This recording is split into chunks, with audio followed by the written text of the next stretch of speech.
Алекс Кремер, глава представительства Всемирного банка в Молдове, занимает эту должность с августа 2014 года. До этого 4 года занимал должность главы представительства Всемирного банка в Кыргызстане. Придя во Всемирный банк в 2005 году, Алекс Кремер занял должность старшего экономиста по региону Ближнего Востока и Северной Африки. За это время он опубликовал несколько работ, в том числе исследования в области сельского хозяйства, энергоэффективности, а также исследования о последствиях войны 2006 года в Ливане. До прихода во Всемирный банк Алекс Кремер работал в департаменте Великобритании по международному развитию в Индии на должности руководителя национальной программы, а также в структурах Евросоюза, в частности, как советник по вопросам экономики и политики в Зимбабве. Алекс Кремер получил степень доктора экономических наук в Лондонском университете. Он также обладатель диплома в области делового администрирования. You recently arrived to Moldova. What first impressions do you have? I have been wanting to work in Moldova really since 2 years before I came here. And it almost became a joke in the World Bank that I was always asking, when I finished in the Kyrgyz Republic, I want to work in Moldova. And the reason is, I think I'd heard the reputation of the Moldovans for being a very open people. That with the various governments the World Bank has worked with here, relationships have always been very open and free and candid. They have said what they think of the World Bank, and we've been able to give our opinions very freely. And since I came here, I've discovered some more things, how great the food is. I've put on a couple of kilos, even in the short time I've been here. Of course, the wine is famous, and I realized that it's true that the Moldovans keep the best wine for themselves. You're going to spend here 4 years. What main problems Moldova and World Bank have to solve together? I think this is a really interesting time to be in Moldova. It's a very interesting time for Moldova. It's another reason why I wanted to work here. With the signing of the association agreement and the deep and comprehensive free trade area. I think there are two main issues that the World Bank needs to focus on while I'm here. One is governance, and the other is competitiveness. And I was very struck. One of the first things that I did when I was reading about Moldova was to look at opinion polls, because I like to know what do Moldovans think are the most important things going on in Moldova. And Moldovans want jobs. They want better incomes, and they want somebody to deal with corruption in the country. Those are the three things that come out top in all the opinion polls, no matter what you look at. And if you look back over time, the percentage of Moldovans saying that corruption was a serious problem has not been going down. It's been creeping up slightly from about 50s, 60% around about 2008, 2009. It's now reached 70, 80%. In the opinion polls, the percentage of Moldovans saying that corruption is a serious problem for the country. I think we'll be talking to the new government and working really with whoever in the new government wants to deal with these two issues of governance and the issue of competitiveness. Competitiveness now is economic competitiveness of enterprises is now probably more important than it's ever been. Moldova is going to be joining gradually a free trade relationship with the European Union. That decision has been taken. And when a country enters into a more liberal trading relationship, it brings great opportunities and it brings great risks. What will determine whether Moldova is a winner or not from entering into this new trading arrangement is competitiveness. And Moldova, I think for Moldova, maybe even more than other countries, the stakes of entering into a trading relationship are particularly high. If we talk about more foreseeable future, about the 2015, what risks do you see as the most threatening for Moldova economy? Well, we've identified, I think, two risks that Moldova needs to look out for in 2015.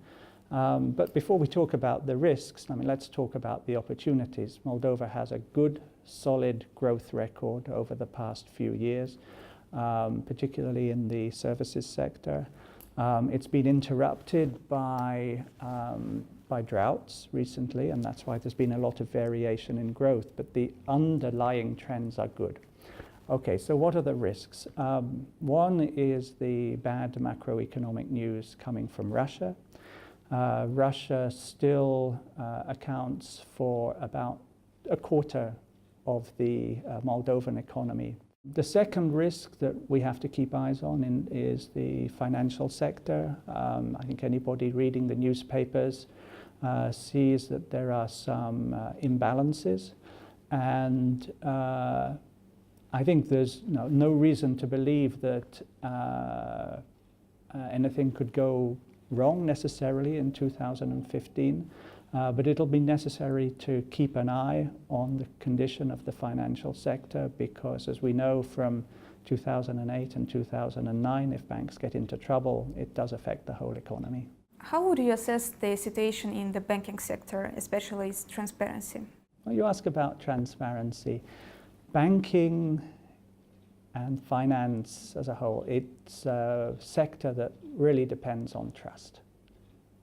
It depends on trust in institutions. It depends on one being able to rely on agreements, to rely on the ability of the authorities to supervise the banking sector, and to rely upon the courts to enforce the rule of law in dealings in the financial sector. As I was saying, I love opinion polls, and I saw in one that I was looking at that in the eyes of the Moldovan population, they have less confidence in the courts than in any other kind of institution.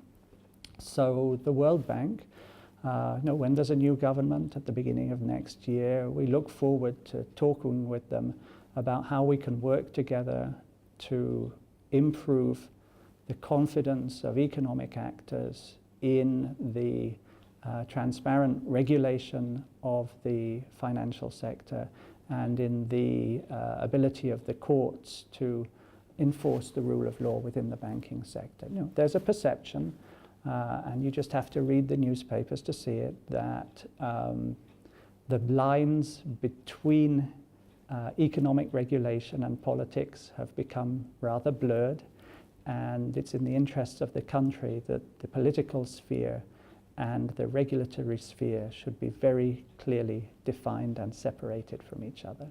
The exchange rate for the US dollar hits records every day.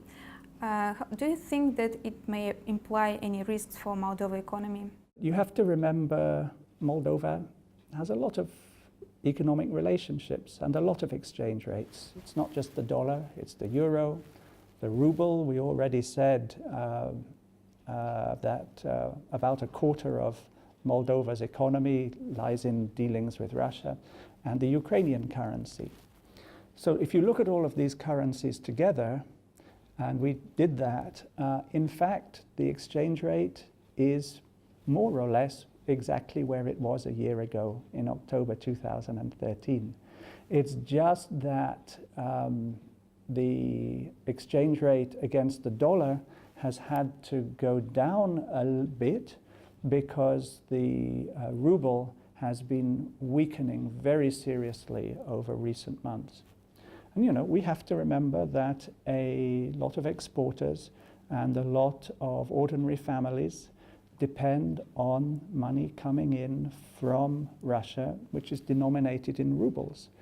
And if we were to maintain a strong exchange rate against the dollar, these people who are dealing in, these Moldovans who are dealing in rubles would be getting worse off. So, as I said, you look at all the currencies together, and in fact, not much has changed since last year. So, personally, I think that